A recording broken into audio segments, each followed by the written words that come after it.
बाबा, हाँ जी। मधुबन के कंठे पर राजधानी स्थापना होगी तो बेहद की यमुना है। मधुबन के कंठे पर, मधुबन के कंठे पर नहीं, जमुना के कंठे पर। यमुना के कंठे पर, हाँ। यमुना के कंठे पर राजधानी स्थापना होगी हम्म। तो बेहद की यमुना, यमुना तो कोई है और बेहद की यमुना कोई चैतन्य है। तो यहाँ कंठे माना क्या? कंठे माने नजदीक।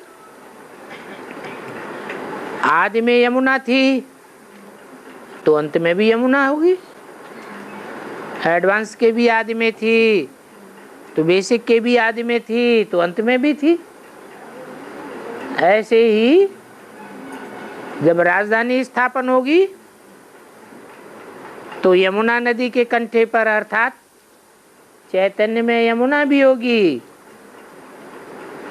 और उसके किनारे अर्थात नजदीक राजधानी स्थापन होगी।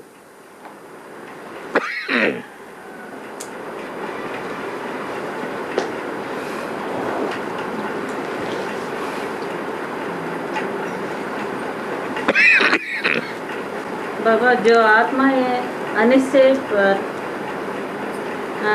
अनिश्चय पत्र लिखकर घर जा रही हैं तो क्या इससे ये साबित होता है कि जगदम्बा ने अपना काम करना शुरू कर दिया?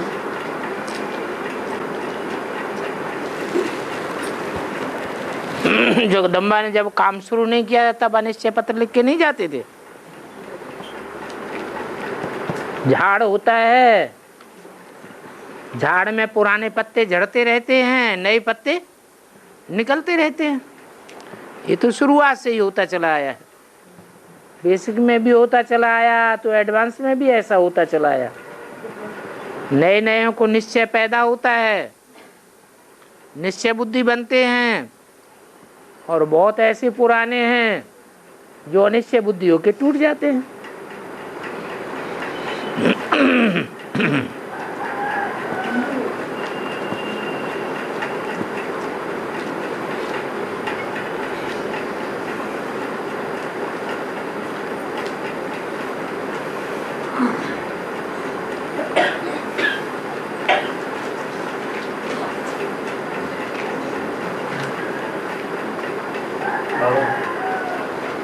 शरीर निर्वाहार्थ कोई कर्म करते हुए तुम्हारे जिससे सगाई हुई है उनको और उनको घर को याद करना है, इसका मतलब क्या है? उनका घर है परम धाम। सगाई हुई है बाप के साथ, बाप बेहद का है, बाप का घर भी बेहद का है तो उसको याद करना है। उनके घर जाना है कि नहीं जाना है? एंगेजमेंट, वो घर ले जावेंगे कि नहीं ले जावेंगे? नहीं ले जावेंगे, सबको घर ले जावेंगे।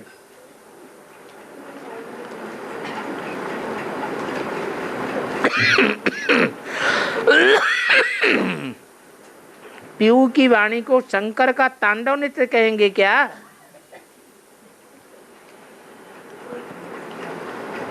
तांडव नृत्य अंत में होता है या आदि में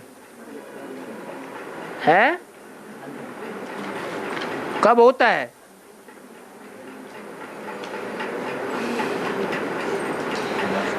तांडव नृत्य होता है तो दुनिया का विनाश हो जाता है। जैसे यज्ञ के आदि में भी ब्राह्मणों की दुनिया में विघटन हुआ था,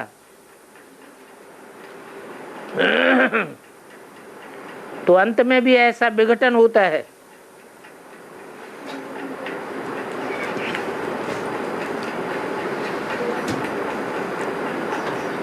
बाकी अंत में वाणी नहीं चलेगी,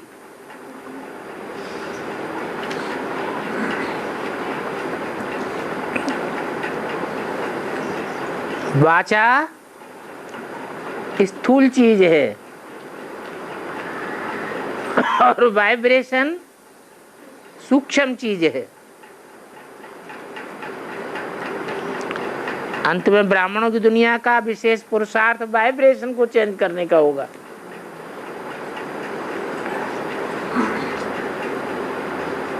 वाइब्रेशन से प्रकृति के 5 तत्व भी परिवर्तन हो जाएंगे।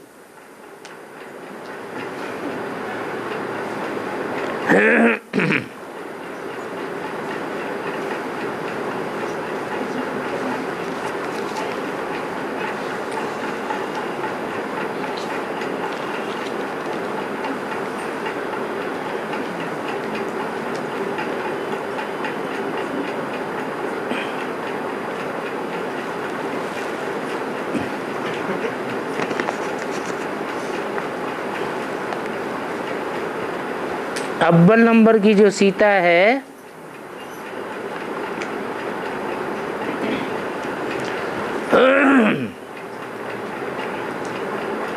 उससे राम वाली आत्मा ने कहा तुम पावक में करो निवासा।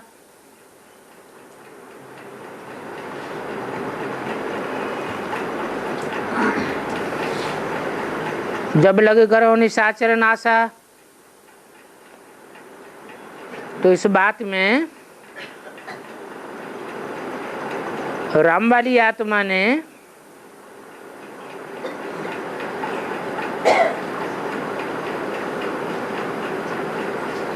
अव्वल नंबर सीता को कुछ प्रैक्टिकल में इशारा दिया था क्या?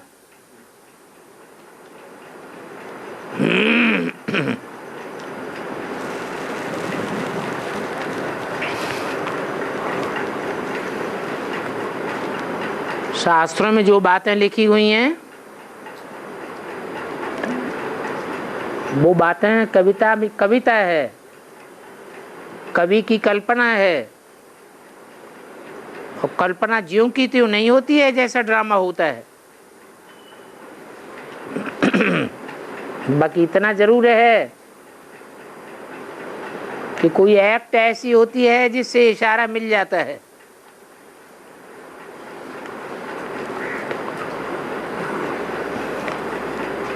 और उसी स्थिति में स्थित होना पड़ता है।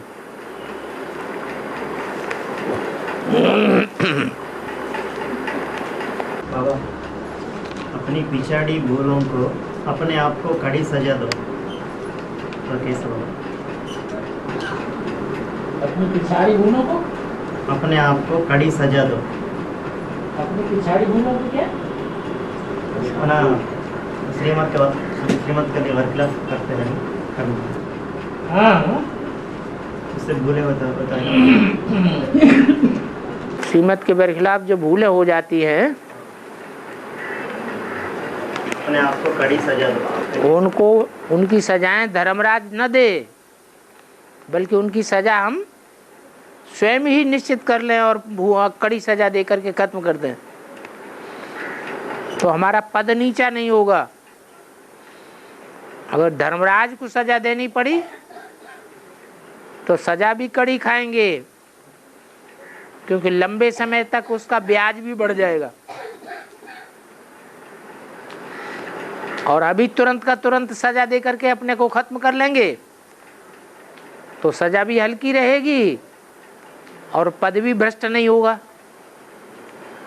तो फायदा है, इसलिए बोला। कैसे देना सजा? अपने आप पे निश्चित करो कि जो हमने भूल की है उसके भूल के निवारण के लिए हम क्या ऐसा करें कि जो दोबारा हमसे ये भूल ना हो। जैसे मान लो देवभान में आए और देवभान में आकर के कोई विकर्म बना लिया, काम का, क्रोध का, लोभ का, मोह का, अहंकार का, तो हम सजा दें अपने को।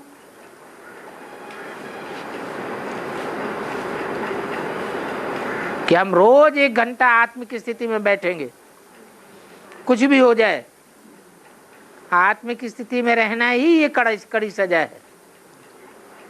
क्योंकि जितना हम देवभान भोगते हैं देवभान के आधार पर विकार भोगते हैं, उतना ही हमको आत्म की स्थिति में रहना भी पड़ता है, बाप को याद करना पड़ता है।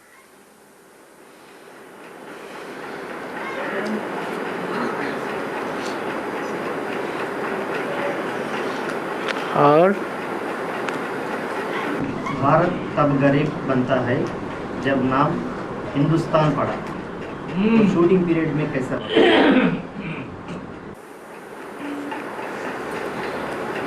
हिंदुओं का स्थान, हिंसा को दूर करने वालों का स्थान,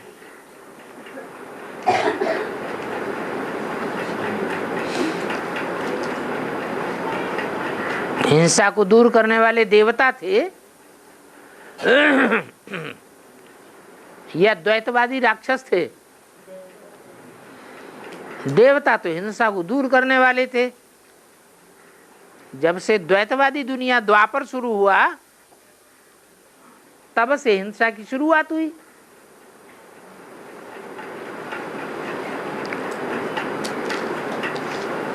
तो कहना कुछ और करना कुछ।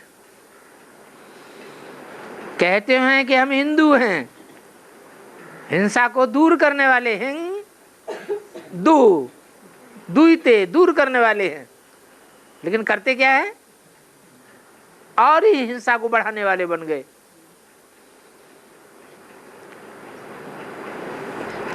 तो आत्मा निर्बल बनेगी या बलवान बनेगी? गरीब बनेगी या साहूकार बनेगी? गरीब बनेगी। और बाबा, पतित दुनिया में सब पतित होते हैं, तो पतित भी एक के साथ बनना है, ऐसा ऐसा बोला ना जी? बोला है। ऐसा बोला जी? ऐसा बोला है। ऐसा बोला है। ये बात कुमार का भी लागू होती है क्या? सबको लागू होती है।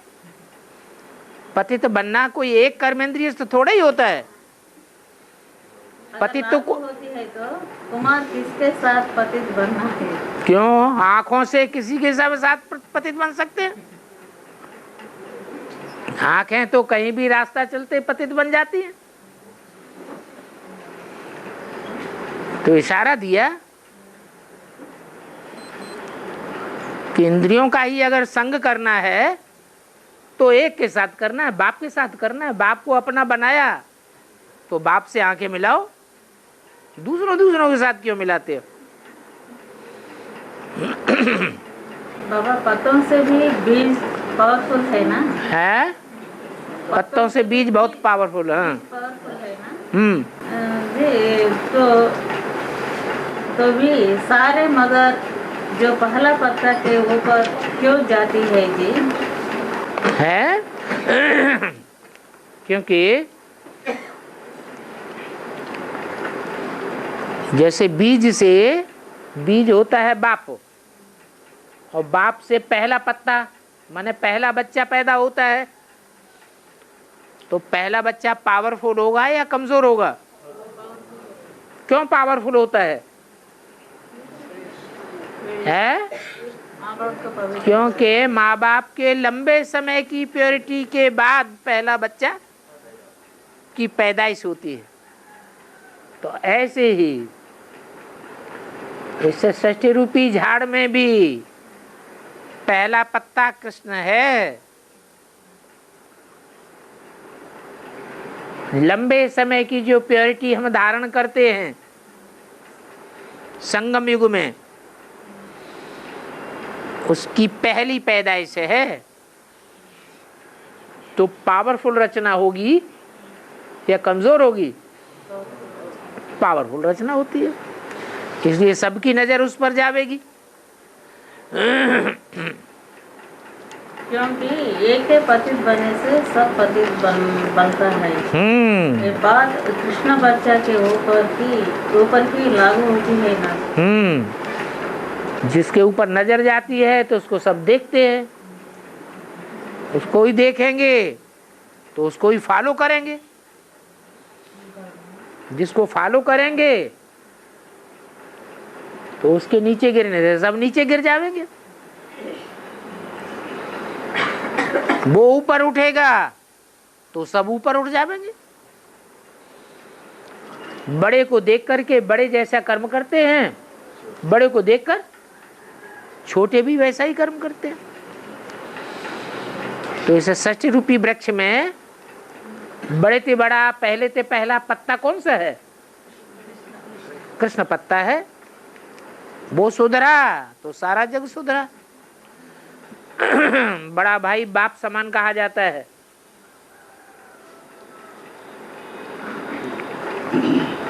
और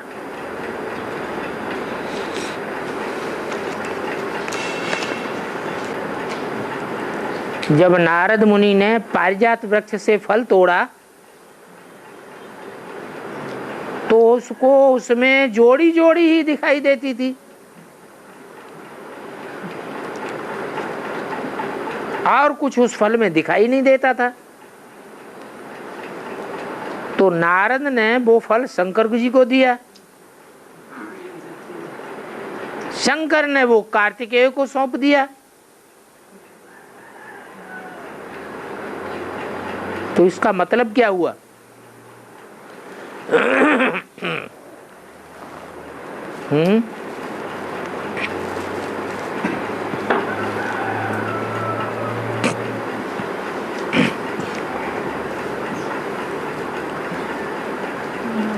कार्तिकेय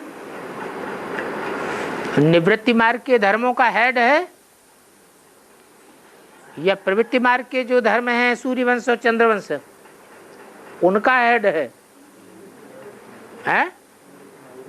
निवृत्ति मार्ग के धर्मों का हेड है। उनको 6 मुख दिखाए जाते हैं। इस्लाम, बौद्ध, क्रिश्चियन, मुस्लिम, सन्यासी और सिख,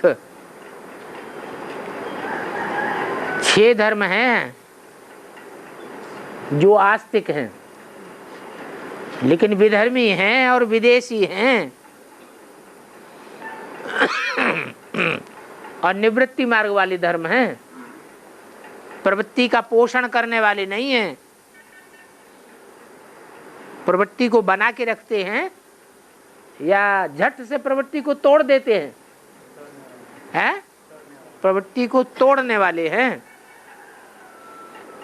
तो ऐसे प्रवृत्ति को तोड़ने वाले धर्मों का मुखिया है कार्तिकेय, बीज है। तो उसके बुद्धि रूपी हाथ में जब वो फल जाएगा तो उसे डबल डबल दिखाई देंगे या सिंगल फल दिखाई देगा? उसे कहाँ डबल दिखाई देगा? उसे सिंगल ही दिखाई देगा। इसलिए गणेश को नहीं सौंपा, उन्होंने अपने पास भी नहीं रखा, उनको दे दिया।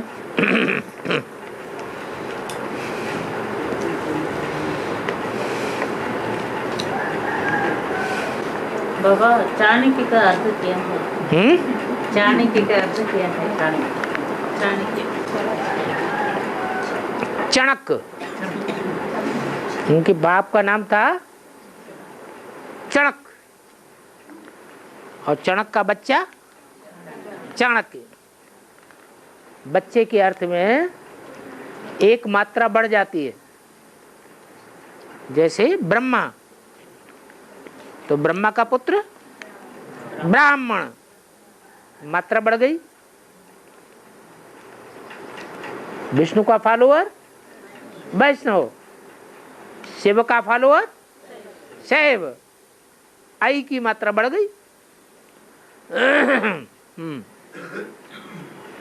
बाबा, विजयमाला का आह्वान करने को कहा है, लेकिन लक्ष्मी तो साफ सफाई जहाँ होती है पर आती है। लेकिन लक्ष्मी तो साफ सफाई जहाँ होती है वही आती है, पर आती है। हाँ। तो पहले जगदम्बा को अगर सफाई करनी पड़ेगी ना? जगदम्बा नहीं सफाई करती है। जगदम्बा का जो तामसी रूप है महाकाली, काली, वो सफाई करता है। तभी लक्ष्मी का प्रवेश होगा। ठीक बात है। दिवाली होती है तो पहले सफाई की जाती है कि पहले ही दीपक जलाए जाते हैं, पहले ही लक्ष्मी का आवाहन किया जाता है। पहले सफाई करते हैं, बाद में लक्ष्मी का आवाहन होता है।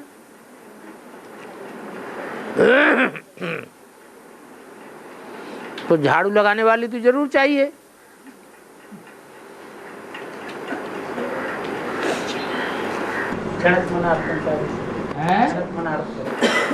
जिसकी बुद्धि चलती रहे, है, बुद्धि जाम नहीं होनी चाहिए।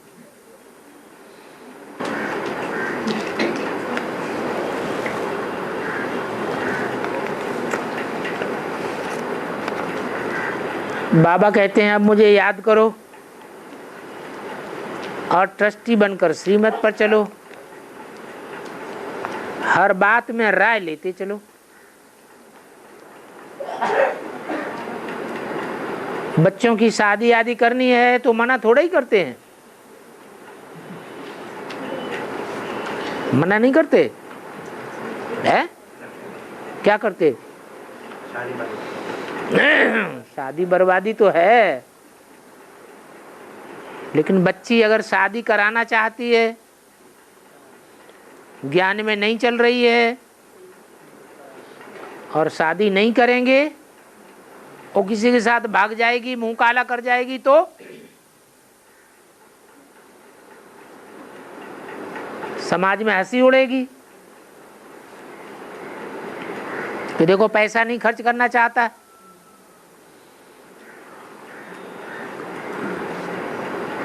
तो बाबा का डायरेक्शन क्या है कन्या के बारे में? जो ज्ञान में नहीं चलती उसकी शादी कराओ, इसलिए ये बात बोली। बच्चों की शादी आदि करनी है, मना थोड़ा ही करते हैं। हर एक का हिसाब किताब अलग अलग है।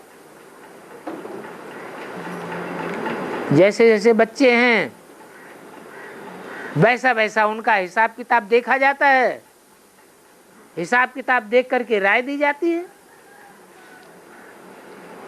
बाबा कहते हैं तुम्हारे पास पैसा है तो परिवार को दुखी क्यों करते हो? टूटे फूटे मकान में रख करके, पैसा है तो भले मकान बनाओ, मना थोड़ा ही है। ये राय किनको देते हैं? ये उनको राय दी जाती है जो ईश्वरीय सेवा में भी नहीं लगाते। तो उससे अच्छा क्या है? कम से कम परिवार वालों को तो सुखी रखें, मकान बनाएं और आराम से खुद तो रहें, अपनी आत्मा को तो सुख दें।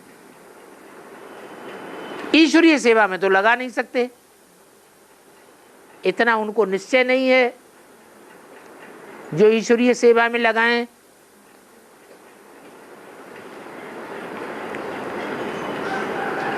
और बाबा से वर्षा लें, इसलिए उनको डायरेक्शन देते हैं कि भले मकान बनाओ। मकान बनाओ, शादी आदि कराओ, शादी आदि करा के ही अपना हिसाब किताब चुकतू करो। तुम्हारा हिसाब किताब ही ऐसा है कि याद में तो पुरुषार्थ कर नहीं सकते, याद में रह करके तुम हिसाब किताब चुकतू कर नहीं सकते, याद में तुम्हारा मन लगता ही नहीं है, दुनियावी धंधे दौरे में ही मन लगा हुआ है, बाल बच्चों में ही बुद्धि फंसी हुई है। तो इससे तो अच्छा है वो ही कम धंधा करो, पैसा बर्बाद तो मत जाने दो। तो जैसा बच्चा होता है वैसी उसको राय बाबा देते हैं।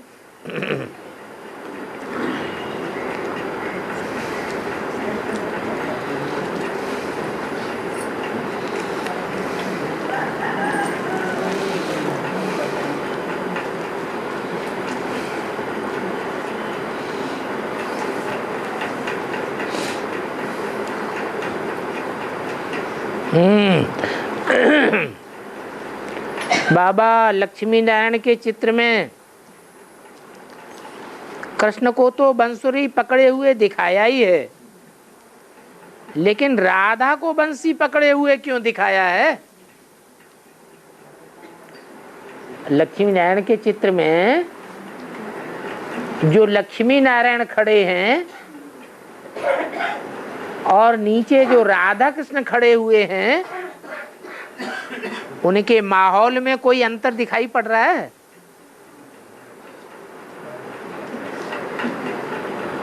उनके आसपास जो दुनिया दिखाई गई है, उस दुनिया में कोई अंतर दिखाई पड़ता है? क्या अंतर है? हाँ, लक्ष्मी नारायण की दुनिया ज्ञान की दुनिया है, वो संगमयुगी लक्ष्मी नारायण है। उनकी दुनिया में ज्ञान की ही रोशनी रोशनी है। क्या सतयुग नहीं है? कौन सा युग है? संगम युग है। और नीचे राधा कृष्ण बच्चे खड़े हुए हैं, उनसे उनका क्या संबंध है? लक्ष्मी नारायण का माँ बाप का संबंध है। वो कौन से युग में पैदा होंगे? वो सतयुग में पैदा होंगे। तो सतयुग में ज्ञान की बंसरी होगी राधा कृष्ण को, या बांस की मुरली होगी? कौन सी मुरली होगी? बांस की मुरली होगी। ज्ञान तो वहां होता ही नहीं देवताओं में।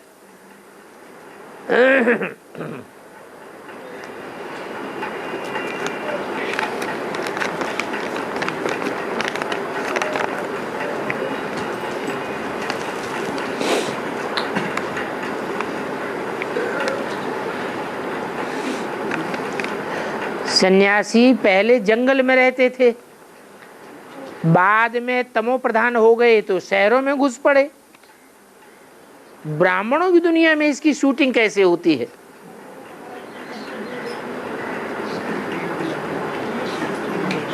पहले सारे ही ब्राह्मण जो बेसिक में चलते थे, वो माउंट आबू के जंगल में रहते थे या बड़े बड़े शहरों में रहते थे?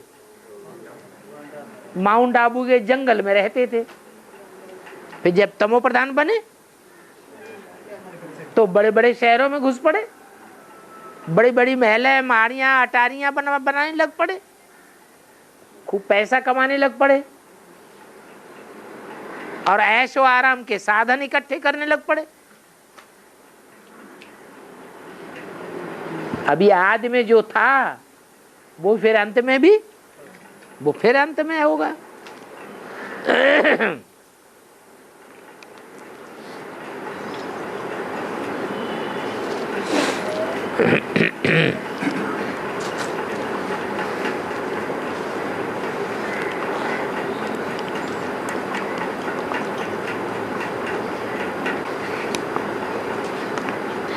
एकलव्य माने एक से लव करने वाला। फिर उनको भील क्यों बताते हैं?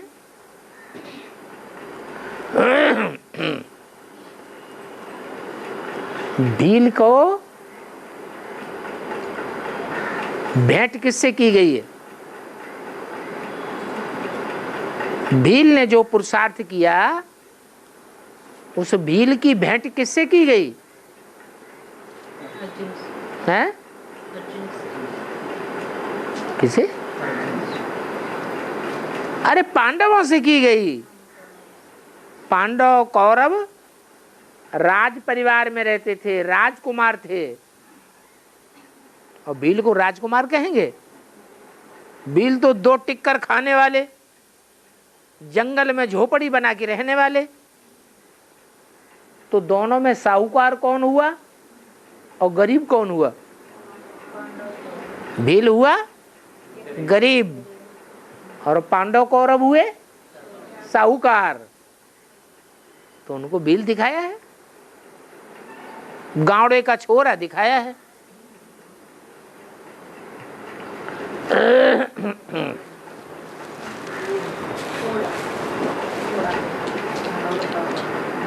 और बाबा एक अदर कुमार और माता जी दोनों भट्टी किया बाबा। माता जी तो रेगुलर क्लास नहीं कर रहे हैं, आदर कुमार के साथ और 2 भाई रेगुलर क्लास कर रहे हैं, तो उस घर को गीता पाठशाला बोर्ड लगा सकते हैं? नहीं,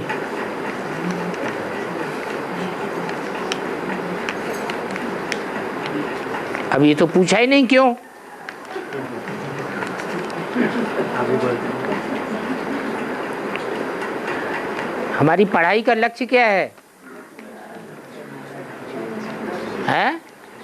लक्ष्मी नारायण बनना। तो जो पढ़ाई पढ़ाने का घर है वो भी लक्ष्मी नारायण का घर होना चाहिए, हैं? माताजी पिताजी ने भट्टी तो की, लेकिन चलते हैं दोनों? चलते तो है नहीं, तो लक्ष्मी नारायण का घर रहा नहीं रहा।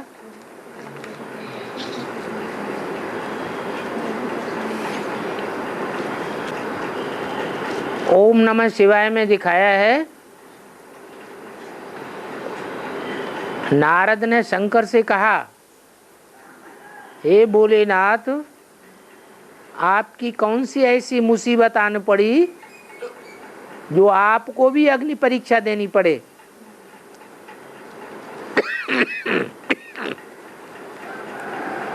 तो कौन सी ऐसी आत्मा है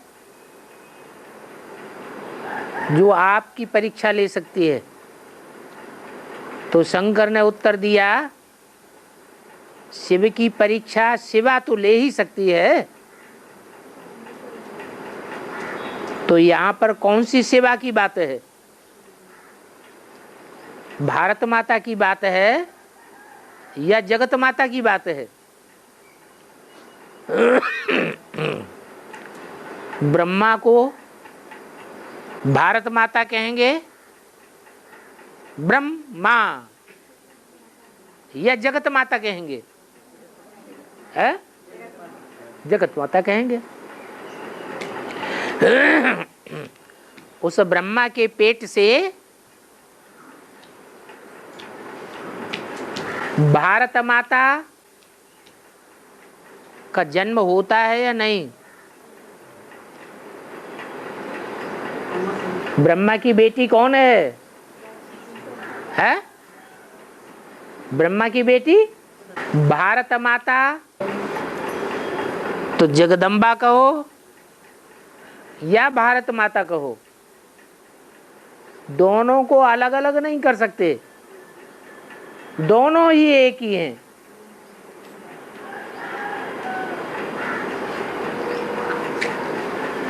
उनमें भी जो भारत माता है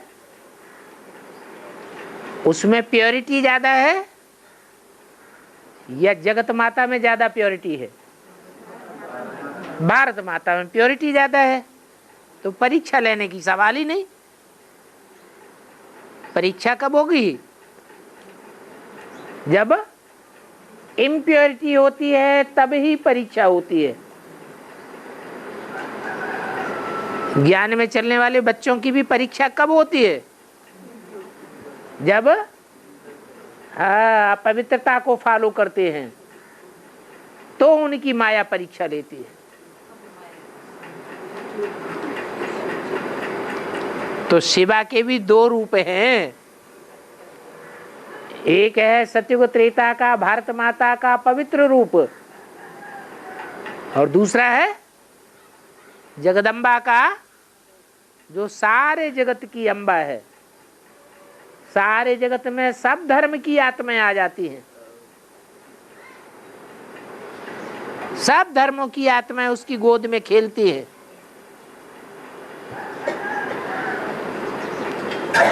तो सब धर्म जो है वो इम्प्योरिटी को फॉलो करने वाले हैं,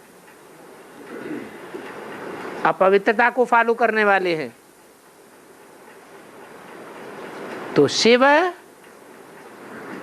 उस अपवित्रता के पीरियड में, जिसे द्वैतवादी युग कहा जाता है, द्वापर कलयुग, वहां शिव बाबा होता है कि नहीं होता है? है? अरे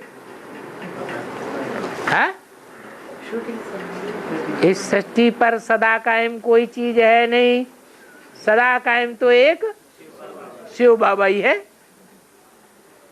तो द्वापर कलयुग में भी शिव बाबा तो है, शिव बाप नहीं है। तो शिव बाबा है तो उसकी परीक्षा भी होती है।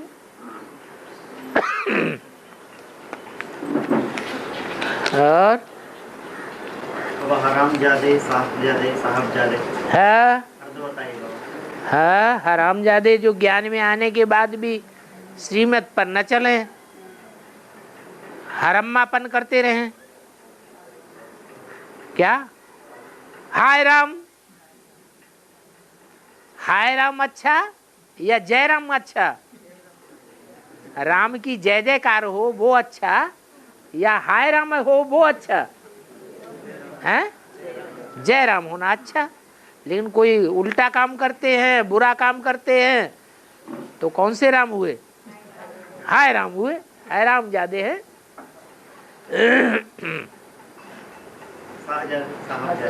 साहबजादे तो साहब बनेंगे, ऊंचा ऊंचा पद लेंगे, कुर्सी नसीब मिलेगी। किसी को छोटी कुर्सी मिलेगी, किसी को बड़ी कुर्सी मिलेगी, कोई को कास्टली कुर्सी मिलेगी, कोई को टूटी फूटी कुर्सी मिलेगी, कोई चपरासी बनेंगे, कोई महाराजा बनेंगे। सिंहासन है, कुर्सी तो उसे भी कहा जाता है, लेकिन नाम सिंहासन देते हैं।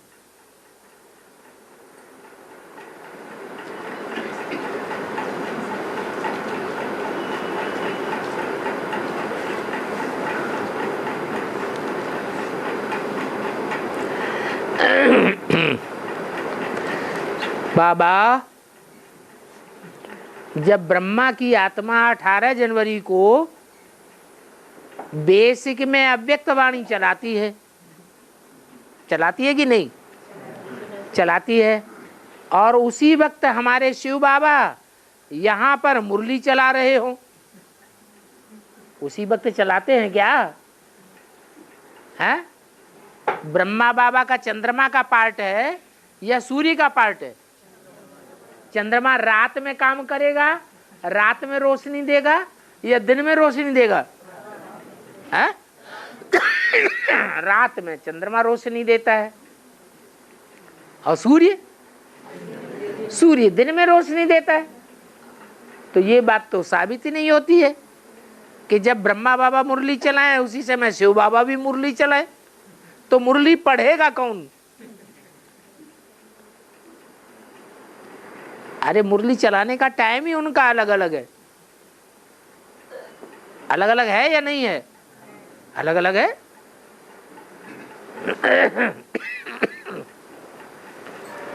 और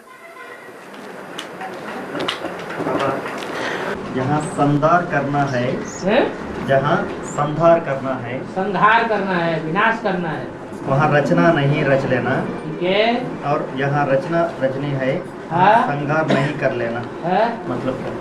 हम बच्चे को कैसा लागू होता है? ऐसे लागू होता है। अभी संबंध की रचना करनी है, भांति भांति के संबंधों की रचना करनी है, कि सब संबंधों का विनाश करना है। संबंध बढ़ाने हैं या संबंध समाप्त करने हैं? है? तो संबंधों की अभी रचना नहीं रचनी है। क्या करना है? संबंध का, सब संबंधों का संहार करना है। एक शिव बाबा, दूसरा न कोई, इसकी रचना करनी है। तो जो करना है उसका उल्टा करें, जो नहीं करना है उसका उल्टा करें, तो फिर घाटा होगा या फायदा होगा? घाटा हो जाता है।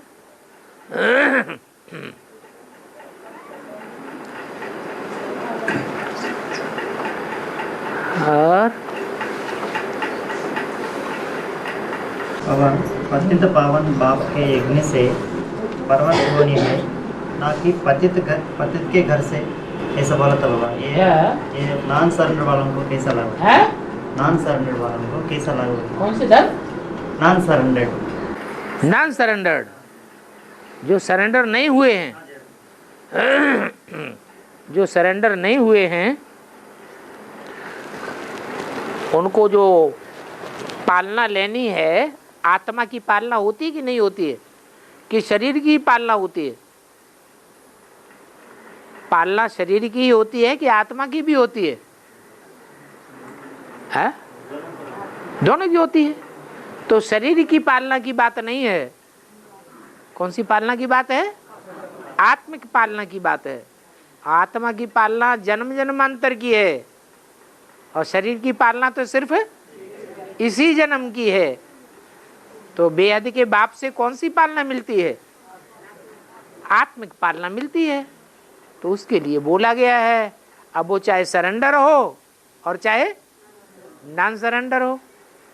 नॉन सरेंडर है उनके लिए ये बात लागू होती है कि अगर पालना लेनी है तो किससे लेनी है? आत्मा की पालना एक बाप से पालना लेनी है। दूसरों से अगर पालना लेंगे, दूसरों से ज्ञान सुनेंगे तो बेविचारी ज्ञान हो जाएगा। एक बाप से ज्ञान सुनेंगे तो ज्ञान अब बेविचारी होगा। अब बेविचारी ज्ञान की प्राप्ति ही कुछ और, बेविचारी ज्ञान की प्राप्ति कुछ और हो जाएगी। जो बेविचारी ज्ञान सुनते हैं वो और धर्मों में कन्वर्ट हो जाएंगे द्वापर युग से।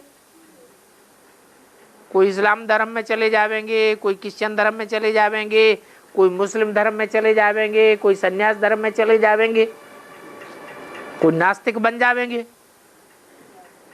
तो घाटा हुआ या फायदा हुआ? तो बहुत बड़ा घाटा हो गया। इसलिए जो भी पालना लेनी है, चाहे सरेंडर हो चाहे नॉन सरेंडर हो, किससे पालना लेनी है? हैं? एक बाप से पालना लेनी है।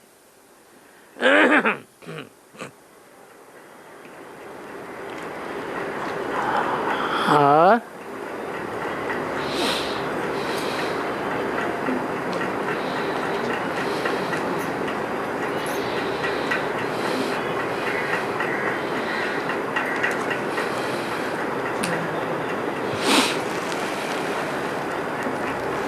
बाबा, राम ही रावण बनता है और कृष्ण ही कंस बनता है।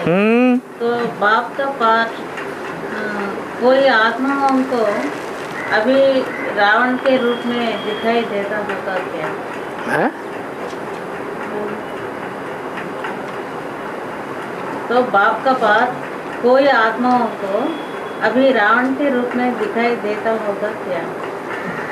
हाँ, दिखाई देता है। जो अनिश्चय बुद्धि हो जाते हैं उनको बाप रावण के रूप में दिखाई देता है कि भगवान दिखाई देता है? हैं? उनको रावण के रूप में दिखाई देता है। कृष्ण कंस दिखाई देता है क्योंकि राम और कृष्ण हैं तो एक ही शरीर में, कि दो शरीर हैं? एक ही शरीर में है। उनके लिए अंत आ गया अभी भी। ऐसे तो यह है अंत की बात। जब सृष्टि का अंत होगा, आखिरी टाइम होगा, तो विनाश का मूल निमित्त कोई तो बनेगा। कौन बनेगा?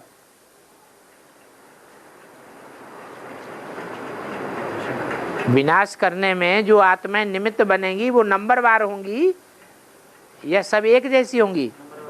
तो अव्वल नंबर कौन होगा? कोई होगा या नहीं होगा? है? कौन होगा? है? रम वाली आत्मा ही अव्वल नंबर होगी। तमो प्रधान बनते हैं तो दूसरा पार्ट हो जाता है। आत्मा सतो प्रधान बनती है तो दूसरा पार्ट हो जाता है। सतो प्रधान आत्मा, पवित्र आत्मा स्थापना का कार्य करती है, पतित आत्मा विनाश करती है। और